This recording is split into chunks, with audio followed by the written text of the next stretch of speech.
All right, welcome to the third review of the evening. Up this time is Amanda the Adventurer 3. Um, and that is indeed correct. We are reviewing the third Amanda the Adventurer game. What happened to the second? Oh, it exists. It's just the publisher, they sent us the first one, they rejected us for the second, and they sent us the third one on the Nintendo Switch 2.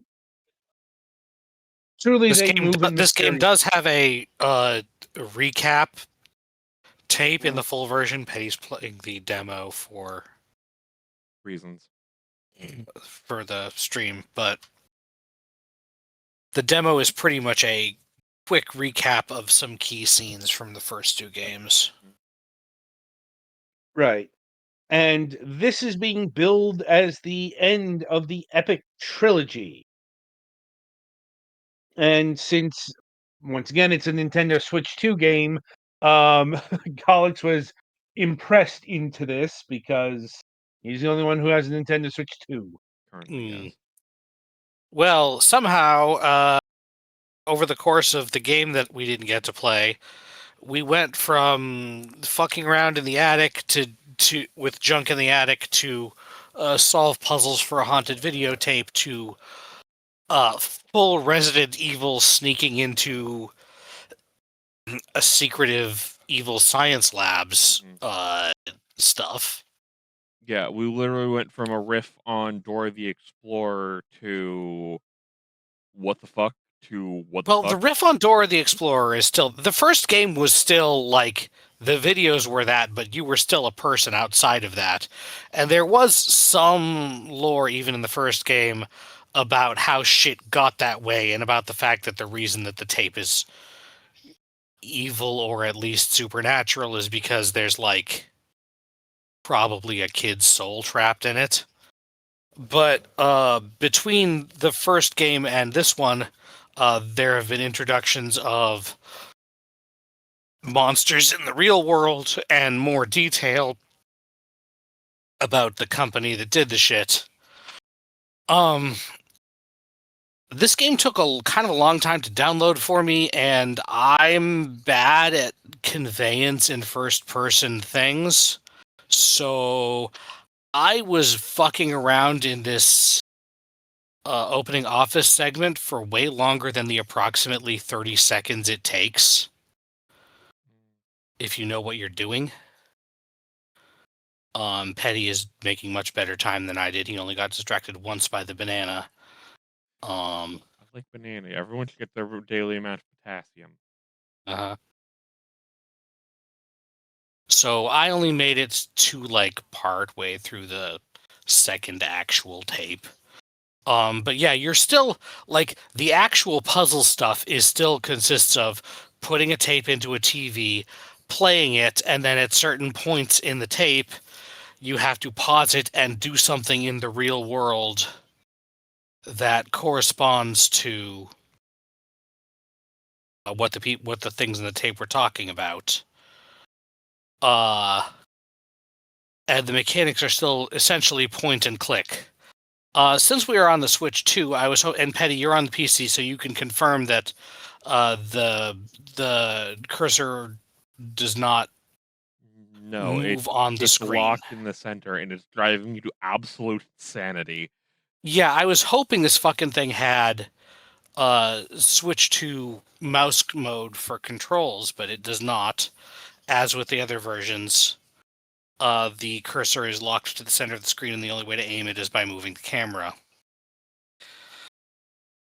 Which is a little bit annoying because sometimes the things that you need to point to or pick up are kind of small.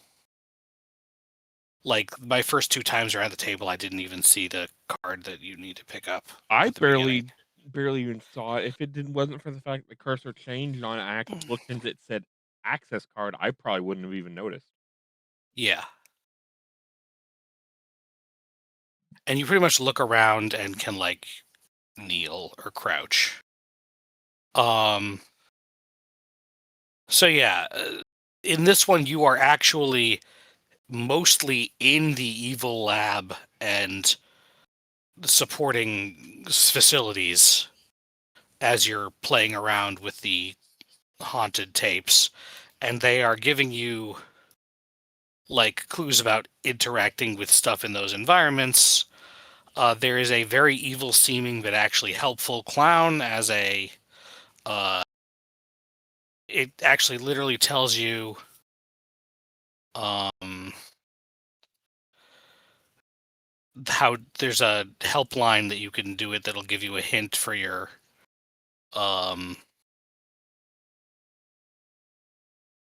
current puzzle.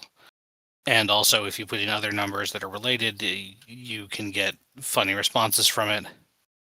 By clown, it is a small mechanical, like electronic toy clown. Mm. So you're not looking for an actual door. You're looking for the logos on the tanks. I And then it's not the one behind that tank. It's you have to follow the cable. I also failed this 3 times. Yeah. I'm not even sure what I'm looking for. I was just kind of. It was door with 3 windows, I think. Hmm.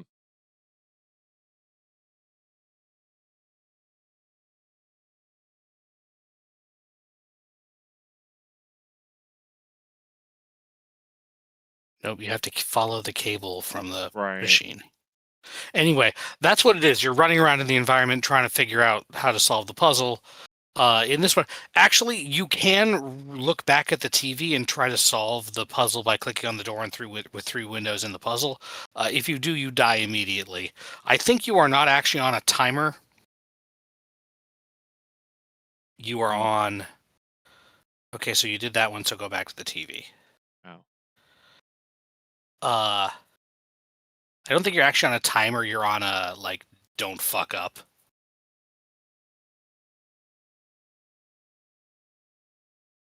So yeah, that's pretty much how it goes. And other than that, pretty much all there is to talk about is lore stuff that would be spoilers, and also I got more of it from looking up the game on a wiki than I did from while it was waiting to load than I did from actually playing it. So yeah, I honestly feel a little bit annoyed that we got this one but not the middle one, because if we did, then I might have tried to play that one and like had some background for why shit was happening, and not been as surprised by, in the opening scene of this one, a person getting killed by a monster, which the first one was pretty low on actual physical monsters. Mm-hmm. Or just other than just general spooky shit, unless you totally fucked up and then you were the one that died. It was mostly the tape making stuff happen.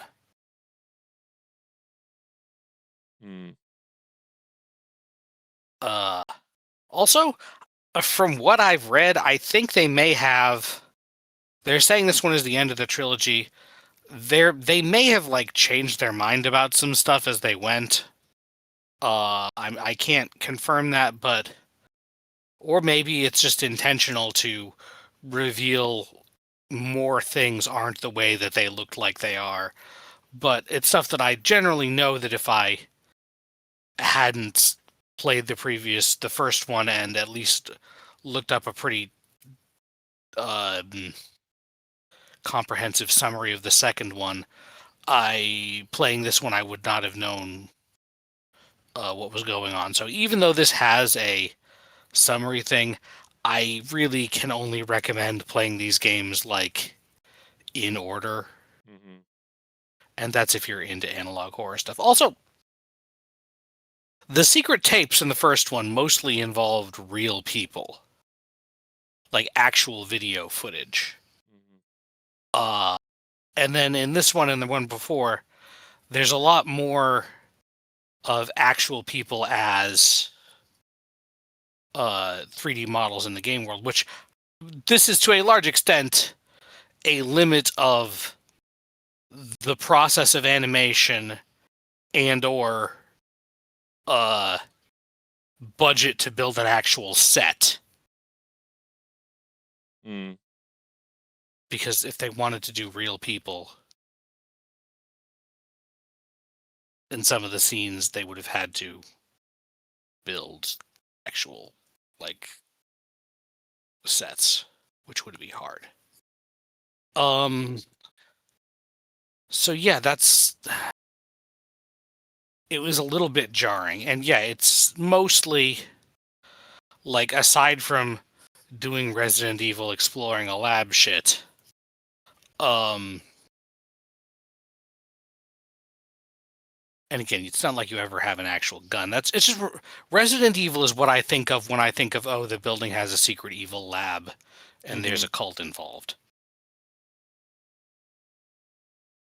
Because you could mark down on one hand the times when it's not a cult involved. Mm-hmm, yeah, mechanically, obviously, it's not a shooter; it's a point-and-click adventure type dealy. Right.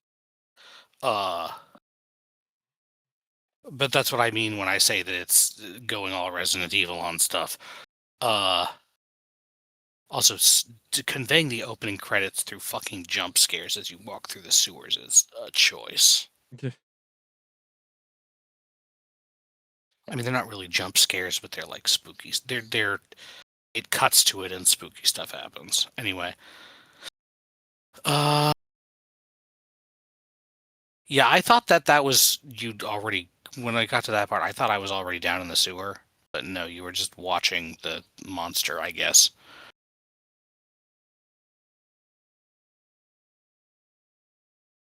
And yeah, that is the first, like, prologue of the game that the demo was. It has, after that, you pick up 10 years later as the same character from the first two games. You were playing as someone else for that segment. But you are spending a significant amount of time in the same area. But yeah, it's hard to talk about, I think. But yeah, the main thing, aside from the environment that you're in the real world, is watching creepy shit happen mostly on, like, videos of I think it's CG. Yeah, it is. There was an earlier live action version, canonically, but of a kid's show. Right. But yeah, that's... I don't know, do you guys have any questions? I feel like my thoughts on this are a little bit frayed, but partially that's because I bounced off the whole series fairly hard, honestly, aside from reading lore, which is kind of interesting, and also because I have a headache right now and didn't have as much time to play as I wanted. From what I've heard, this is one of those things where the lore is more interesting than the actual game itself. Yeah. Like, you can uncover the lore by playing the game, but to do that, you're just solving, honestly, mostly not super complicated puzzles, even if they are a little bit tricky. Like, there's 3 steps to that very first scavenger game puzzle, namely, first, you need to not go for the one that's on the screen. Second, you need to get the ones that are related to the capsules. And third, you have to follow the pipe from the capsule to the wall instead of just, like, going to the one associated with it, because that would be too easy. Right. But still, the actual solving of the puzzle just involves following a line and hitting a switch. Right. And so there like are that various would be cut things, out yeah. by a like video or whatever online of watching this. Possibly, yeah.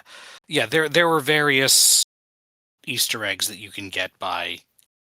It does sometimes give you input where you can put in text or a string of numbers into a thing, but that's, like, as complicated as it seems to get.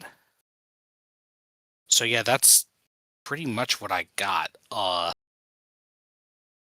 If this does seem interesting to you, I won't say the game is even bad, but I don't recommend starting from the third one if you haven't played the first two. Yeah.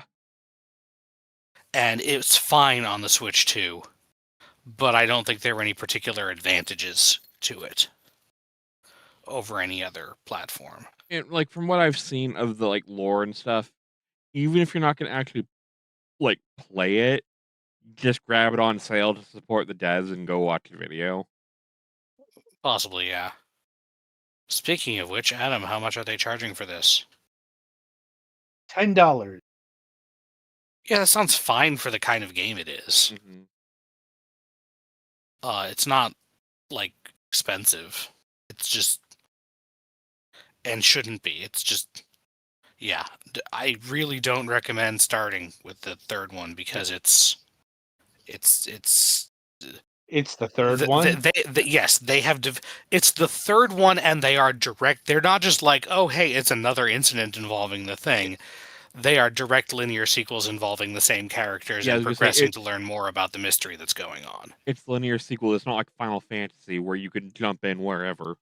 Or even Resident Evil, where there's an evil cult and or science company doing shit again, but you're not using the same protagonist again. Mm. Well, sometimes. You don't use the same protagonist most of the time 2 games in a row. Fair. Except for like Ethan, I think. I'm not a big horror game person. My exposure to it is mostly limited to watching other people play horror games.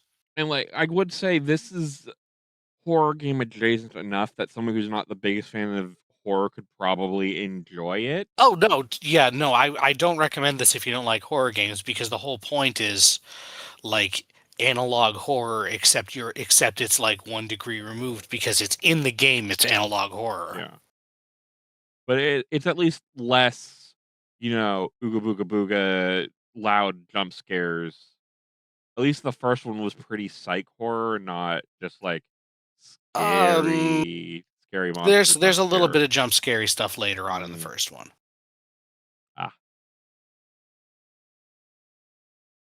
Fair enough. And there's a bit of it in this one, but not like I've definitely seen some games where they throw a lot more of that at you.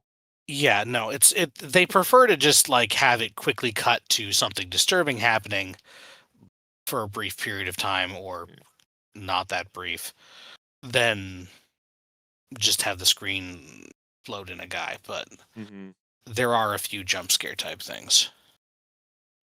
But yeah, I guess the only thing I would like is if they could let us switch the cursor to something smaller instead of a giant mouse that drives me insane.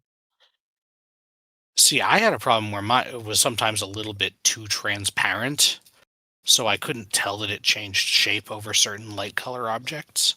I mean, in fairness, do you usually play your But yes, Switch give us a fucking cursor. The games would be improved by like giving a cursor that you could move around the screen, or at least that would move the camera with a mouse cursor instead of using a D-pad or arrow keys or whatever. Right.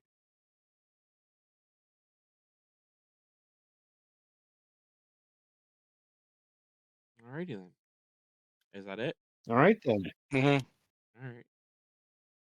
All right, so that'll about do it for Amanda the Adventurer 3 here.